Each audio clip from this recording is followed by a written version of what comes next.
Hello friends, welcome back to my YouTube channel Ugrajeet sir computer classes channel पर आप सभी लोगों का बहुत बहुत स्वागत है।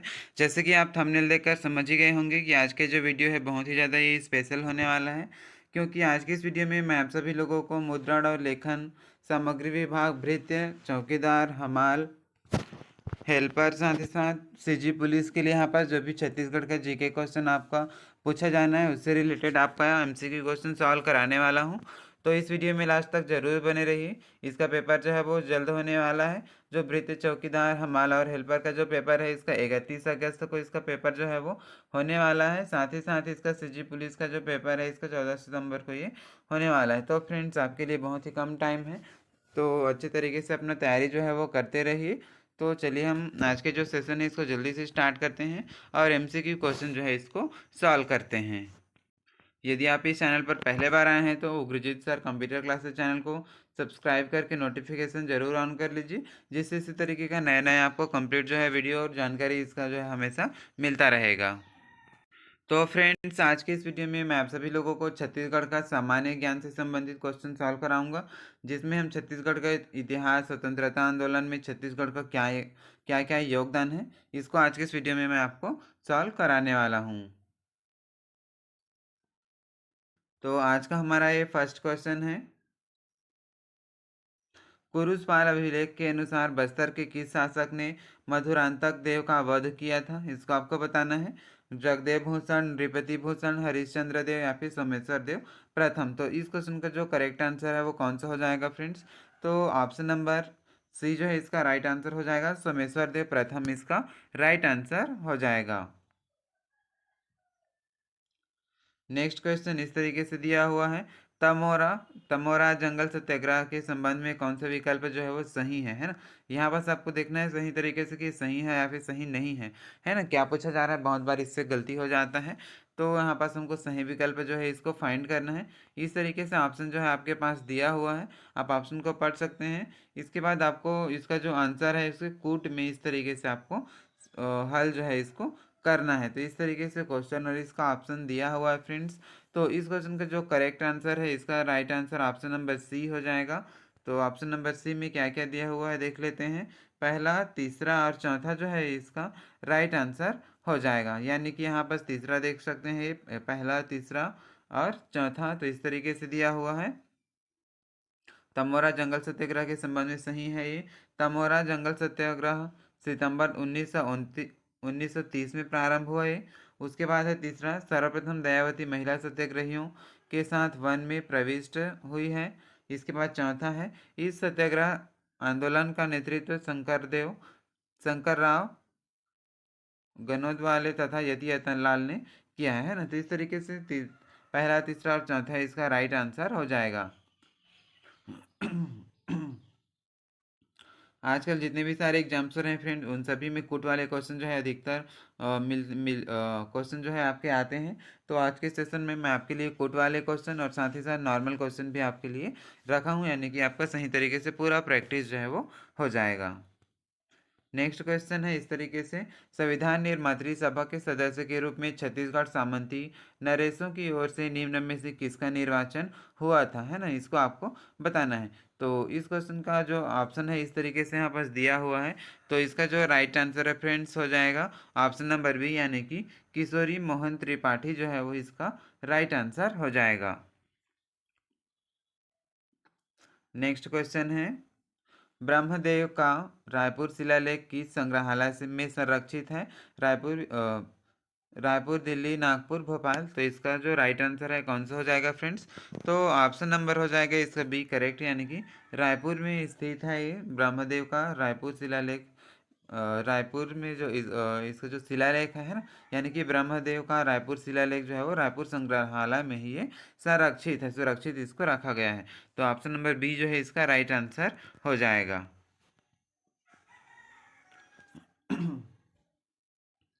पांचवा क्वेश्चन देखते हैं, इस तरीके से दिया हुआ है। छत्तीसगढ़ शासक भीमाजी भोंसले की मृत्यु जो है वो कब हुई है, तो इसको आपको बताना है। तो इस तरीके से ऑप्शन जो है वो दिया हुआ है फ्रेंड्स। लास्ट ऑप्शन इस तरीके से डी दिया है, 7 दिसंबर 1787 ईस्वी में। तो यही इसका करेक्ट आंसर हो जाएगा, 7 दिसंबर 1787 में हुआ था। तो ऑप्शन नंबर डी जो है इसका राइट हो जाएगा। अब यहाँ पास देखते हैं सूची 1 को सूची 2 से आपको सुमेलित करना है। इस तरीके से क्वेश्चन भी आपको देखने के लिए इसमें मिलते हैं आपके एग्जाम में, जो कि मैच द फॉलोइंग वाला क्वेश्चन जो है वो आता है बहुत सारा। तो हमको यहाँ पास सूची 1 को सूची 2 से यहाँ पास सुमेलित इसमें करना होगा। तो छत्तीसगढ़ के प्राचीन राजवंश का नाम यहाँ पास दिया हुआ है, और दूसरा साइड दिया हुआ है इसके शासक का नाम, राजर्षि तुल्य वंश, नल वंश, सरभपुरी वंश, पांडु वंश। इधर दिया हुआ है भवदत्त वर्मा, तेवारदेव, भीमसेन प्रथम और प्रसन्न मात्र। तो इस क्वेश्चन का जो करेक्ट आंसर है वो कौन सा हो जाएगा, वो इसको भी आपको इसमें कूट में इसका आंसर जो है आपको देना होगा। तो इस तरीके से कूट जो है आपको दिखाई दे रहा होगा आपके स्क्रीन पर। तो इस क्वेश्चन का जो राइट आंसर फ्रेंड्स कौन सा हो जाएगा, तो हम यहाँ पास देख लेते हैं ऑप्शन नंबर सी, यानी कि ऑप्शन नंबर सी जो है इसका राइट आंसर ये हो जाएगा। ए का 3 आ जाएगा, बी का 1 और सी का 4, साथ ही डी का 2।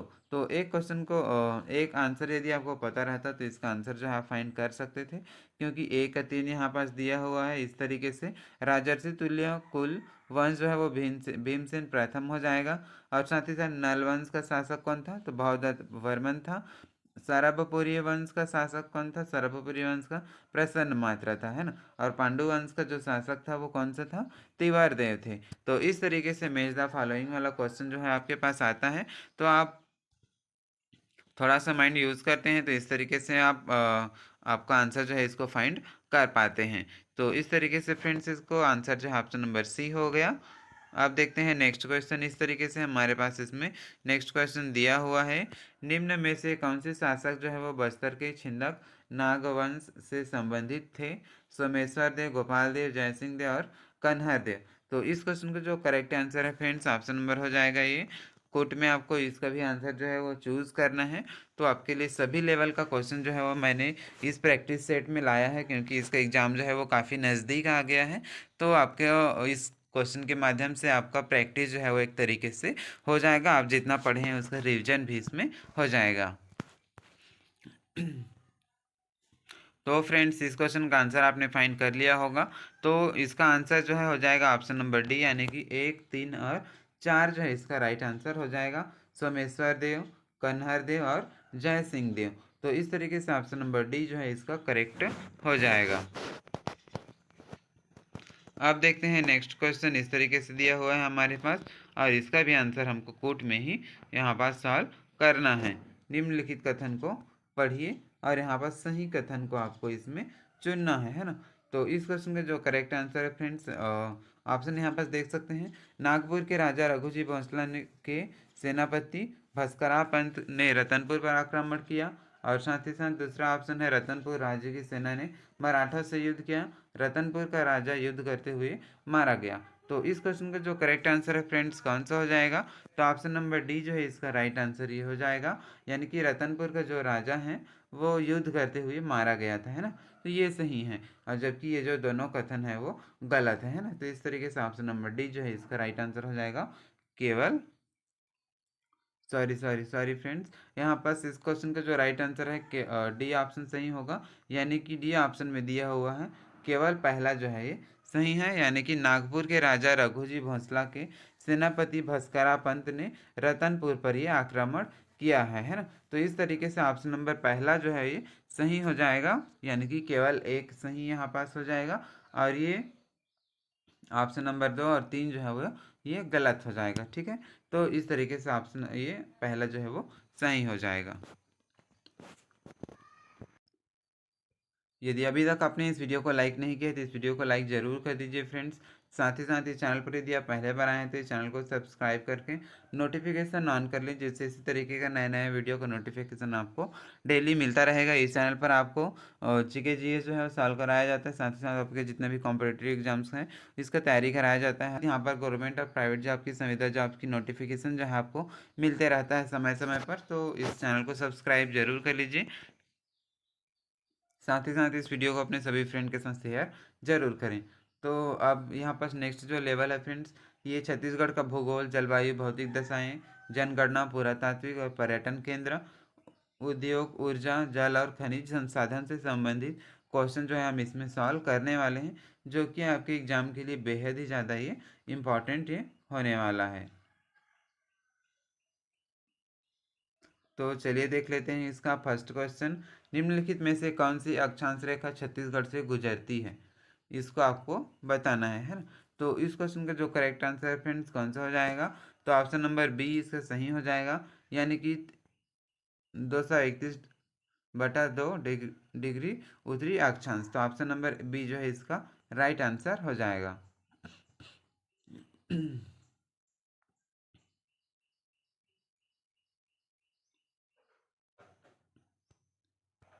नेक्स्ट क्वेश्चन है सेकंड क्वेश्चन।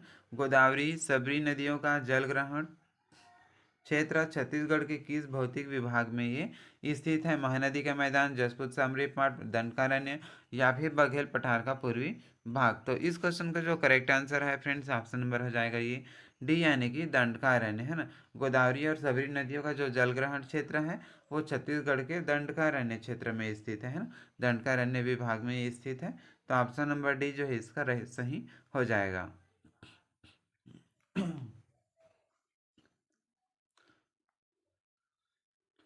क्वेश्चन के लेवल जो है आपको किस तरीके से लग रहा है फ्रेंड्स, इसको आप कमेंट बॉक्स में ज़रूर बता सकते हैं। वैसे मैंने काफ़ी अच्छे तरीके से इसको क्वेश्चन को बनाया है और आपके एग्ज़ाम के लिए बहुत ही ज़्यादा बेहद ही ज़्यादा ये इंपॉर्टेंट होने वाला है। आपको एग्ज़ाम के पॉइंट ऑफ व्यू से ही मैंने इसको बनाया है। तो नेक्स्ट क्वेश्चन देखते हैं फ्रेंड्स, इस तरीके से दिया है। छत्तीसगढ़ में बहुमूल्य खनिजों के प्राप्ति स्थलों को आपको इसमें सुमेलित करना है।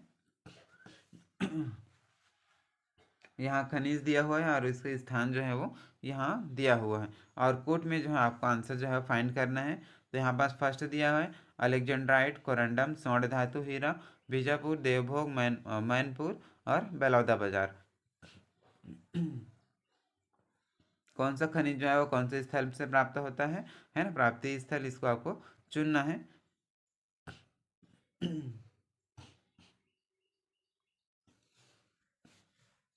तो इस क्वेश्चन का जो राइट आंसर है फ्रेंड्स ऑप्शन नंबर हो जाएगा ए, यानी कि इस तरीके से ऑप्शन नंबर पहला जो है राइट हो जाएगा। ए का हो जाएगा 2, यानी कि अलेक्जेंड्राइट देवभोग हो जाएगा। कोरंडम जो है यहाँ पास बीजापुर से, स्वर्ण धातु जो है वो यहाँ पास बलौदा बाजार से प्राप्त होता है, और हीरा जो होता है वो मैनपुर से प्राप्त होता है। तो इस तरीके से ऑप्शन नंबर पहला जो है फ्रेंड्स इसका राइट आंसर हो जाएगा।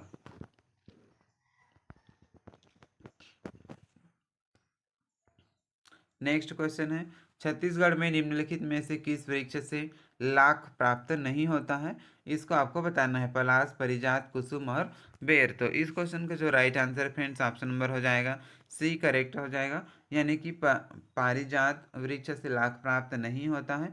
तो ऑप्शन नंबर सी जो है इसका राइट आंसर हो जाएगा। इसका उल्टा यदि कौन कौन से वृक्ष से लाख प्राप्त होता है ऐसे करके भी आपको ऑप्शन क्वेश्चन पूछा जा सकता है। तो याद रखना है पलाश वृक्ष, कुसुम वृक्ष और बैर वृक्ष है ना। तो इन तीनों वृक्ष से लाख जो है वो प्राप्त हो सकता है, इसको भी याद रखना है। साथ ही साथ इस क्वेश्चन का आंसर यदि हम देखें तो पारिजात इसका राइट आंसर हो जाएगा, जो कि इस वृक्ष से लाख प्राप्त नहीं होता है। आप देखते हैं नेक्स्ट क्वेश्चन फ्रेंड्स, इस तरीके से दिया हुआ है। अमृत धारा जलप्रपात जो है वो किस नदी पर स्थित है, इसको बताना है। मनियारी नदी, महानदी, इंद्रावती या फिर हसदो नदी। तो इस क्वेश्चन का जो correct answer friends option number हो जाएगा डी, यानी कि यहाँ पास हसदो नदी इसका करेक्ट आंसर हो जाएगा, जिसमें अमृत धारा जलप्रपात जो है वो स्थित है। आप यहाँ पास देखते हैं नेक्स्ट क्वेश्चन, गौर लाटा चोटी किस पार्ट में स्थित है, इसको आपको बताना है। ऑप्शन जो है इस तरीके से दिए हुए सामरी पाठ, मैन पाठ, जारंग पाठ या फिर जसपुर पाठ। तो इस क्वेश्चन का जो करेक्ट आंसर है फ्रेंड्स, गौर लाटा चोटी जो है वो कौन कौन से पार्ट में स्थित है, तो ऑप्शन नंबर पहला इसका राइट आंसर हो जाएगा, सामरी पाठ में ये स्थित है। नेक्स्ट क्वेश्चन है, गोमर्दा वन्यजीव अभयारण्य जो है वो कहाँ स्थित है, धमतरी, रायगढ़, रायपुर, सरगुजा। तो इस क्वेश्चन का जो right answer friends option number हो जाएगा सी, यानी कि रायगढ़ जिला में गोमर्दा वन्यजीव अभयारण्य जो है वो स्थित है। तो ऑप्शन नंबर सी जो है हमारा राइट आंसर हो जाएगा ये। नेक्स्ट है, छत्तीसगढ़ राज्य किस राज्य की सीमा को स्पर्श नहीं करती है? उत्तर प्रदेश, महाराष्ट्र, झारखंड और बिहार, है ना। तो इस क्वेश्चन का जो correct answer friends, option number इसका करेक्ट हो जाएगा ये डी, यानी कि बिहार राज्य को छत्तीसगढ़ राज्य जो है वो स्पर्श नहीं करती है। तो ऑप्शन नंबर डी जो है इसका राइट आंसर हो जाएगा। जबकि इन तीनों उत्तर प्रदेश, महाराष्ट्र और झारखंड राज्य को छत्तीसगढ़ की जो सीमा है वो स्पर्श करती है, ठीक है। तो इसको भी आपको याद रखना है। नेक्स्ट है सिंगरौली बेसिन किसे कहा जाता है, इसको आपको बताना है ना। तो इस क्वेश्चन का जो करेक्ट आंसर है फ्रेंड्स, ऑप्शन नंबर हो जाएगा ए, यानी कि रिहंद बेसिन को सिंगरौली बेसिन के नाम से भी जाना जाता है। तो ऑप्शन नंबर ए जो है यहाँ पास करेक्ट आंसर हो जाएगा। नेक्स्ट है सीतालेखनी की पहाड़ी किस कौन से जिले में स्थित है? तो सीतालेखनी की जो पहाड़ी है फ्रेंड्स सूरजपुर जिला में स्थित है। तो इस तरीके से ऑप्शन नंबर सी जो है इसका राइट आंसर हो जाएगा। नेक्स्ट है निम्नलिखित में से सबसे ऊंची चोटी जो है वो कौन सा है? बैलाडीला, देवगढ़, मैनपाट और केसकाल। तो इस क्वेश्चन का जो करेक्ट आंसर है फ्रेंड्स, ऑप्शन नंबर हो जाएगा ए, यानी कि इसमें से जो दिया हुआ ऑप्शन में से सबसे ऊंची चोटी जो है वो बैलाडीला है। तो ऑप्शन नंबर ए इसका राइट आंसर हो जाएगा। नेक्स्ट क्वेश्चन इस तरीके से हमारे पास दिया हुआ है, छत्तीसगढ़ के किन जिलों से होकर कर्क रेखा जो है वो गुजरता है ना। इसको आपको बताना है, छत्तीसगढ़ के कौन से जिले से होकर कर्क रेखा गुजरती है। तो इस क्वेश्चन का जो राइट आंसर फ्रेंड्स कौन सा हो जाएगा, इसको आपको बताना है। तो इस क्वेश्चन का जो राइट आंसर है option number A, Korea, Surajpur, Balrampur से होकर के कर्क रेखा जो है वो गुजरती है। तो ऑप्शन नंबर पहला जो है इस क्वेश्चन का राइट आंसर हो जाएगा। अभी तक आपने इस वीडियो को लाइक नहीं किया है तो इस वीडियो को लाइक ज़रूर करें। साथ ही साथ इस चैनल पर पहले बार आए हैं तो इस चैनल को सब्सक्राइब करके नोटिफिकेशन ज़रूर ऑन करें, जिससे इसी तरीके का नए नए वीडियो का नोटिफिकेशन आपको हमेशा मिलता रहे। अब देखते हैं नेक्स्ट क्वेश्चन 13 नंबर, निम्नलिखित में से कौन सा जिला जो है वो आंध्र प्रदेश को स्पर्श करता है ना, इसको आपको बताना है। नेक्स्ट क्वेश्चन है, निम्न में से कौन सा बस्तर अंचल की बोली नहीं है? बस्तर में बोले जाने वाली बोली नहीं है, इसको आपको बताना है। गोंडी, हल्बी, भतरी और सादरी। तो इस क्वेश्चन का जो right answer friends option number हो जाएगा डी, यानी कि सादरी बोली जो है वो बस्तर में नहीं बोली जाती है। तो ऑप्शन नंबर डी इसका राइट हो जाएगा। जबकि यहाँ पास गोंडी, हल्बी और भतरी ये तीनों जो है वो बस्तर में ही बोला जाता है, और सादरी बोली जो है वो जसपुर एरिया में बोला जाता है ना। तो इस तरीके से इसका राइट आंसर जो है वो ऑप्शन नंबर हो जाएगा करेक्ट, डी ऑप्शन। नेक्स्ट है इनमें से कौन सा एक बर्तन नहीं है? हंडिया, कुड़ेरा, चभौची या फिर कनौजी। तो इनमें से कौन सा जो है वो एक बर्तन नहीं है, इसको आपको बताना है। तो ऑप्शन नंबर हो जाएगा सी, यानी कि चभौची जो है वो एक कोई बर्तन नहीं है ना। तो ऑप्शन नंबर सी जो है इसका राइट आंसर हो जाएगा। नेक्स्ट है छत्तीसगढ़ शासन द्वारा किशोर साहू सम्मान किस क्षेत्र में दिया जाता है? तो ऑप्शन नंबर ए हो जाएगा, फिल्म के क्षेत्र में किशोर साहू सम्मान जो है वो छत्तीसगढ़ में दिया जाता है। नेक्स्ट क्वेश्चन है, नानकुन टूरा बुलुक बुलुक के पार बांधा है का तात्पर्य जो है वो क्या है, इसको आपको बताना है। किसान, कुदाल, सुधागर या फिर इनमें से कोई नहीं। तो इस क्वेश्चन का आंसर तो आप सभी लोगों को पता होगा। तो इस क्वेश्चन का आंसर फ्रेंड्स आप कमेंट बॉक्स में ज़रूर बताएं। इसका आंसर जो है मैं इसके अगले वीडियो में मैं आपको बताऊंगा। तो आप इसका आंसर जो है इस वीडियो के कमेंट बॉक्स में ज़रूर आप बताइए। देखते हैं कितने का आंसर जो है वो सही होता है। और देख लेते हैं नेक्स्ट क्वेश्चन, ये हमारा लास्ट क्वेश्चन हो जाएगा। पर्रा भरलाई अगास भर बगराई का तात्पर्य जो है वो क्या है? पर्रा भरलाई अगास भर बगराई का तात्पर्य जो है फुलवारी, तारे, सूरजमुखी या फिर इनमें से कोई नहीं। तो इस क्वेश्चन का जो करेक्ट आंसर है फ्रेंड्स ऑप्शन नंबर हो जाएगा सी, यानी कि तारे यानी कि स्टार्स जो है इसका राइट आंसर हो जाएगा। तो इस तरीके से फ्रेंड्स आज के इस वीडियो में हमने पूरा कंप्लीट जो है इसका एमसीक्यू क्वेश्चन सॉल्व कर लिए, जो कि आपके सीजी पुलिस के लिए। साथ ही साथ जो 31 तारीख को इसका 31 अगस्त को अभी पेपर जो है वो होने वाला है भृत्य चौकीदार हेल्पर का, इसका मुद्रण और शीघ्र लेखन विभाग में। इस क्वेश्चन का आंसर ये हमने एमसीक्यू क्वेश्चन बहुत ही इंपॉर्टेंट क्वेश्चन जो है इसको सॉल्व कर लिए। तो इसी तरीके का नए नए और एमसीक्यू क्वेश्चन चाहिए तो यदि आप इस चैनल पर पहले बार आए हैं तो इस चैनल को सब्सक्राइब करके नोटिफिकेशन ज़रूर ऑन कर लीजिए फ्रेंड्स, जिससे इसी तरीके का नया नया वीडियो का नोटिफिकेशन आपको मिलता रहेगा। साथ ही साथ इस चैनल पर आपको गवर्नमेंट और प्राइवेट जॉब्स की, संविदा जॉब्स की जो है नोटिफिकेशन जानकारी मिलते रहता है, अपडेट मिलते रहता है। तो इस चैनल को सब्सक्राइब ज़रूर कर लीजिए। साथ ही साथ इस वीडियो को अपने सभी फ्रेंड के साथ शेयर ज़रूर करें। तो मिलते हैं फ्रेंड्स इसी तरीके से अगली वीडियो में किसी अन्य टॉपिक के साथ। आप अपनी तैयारी जो है वो बेहतर तरीके से हमारे चैनल के माध्यम से जुड़ करके आप कर सकते हैं।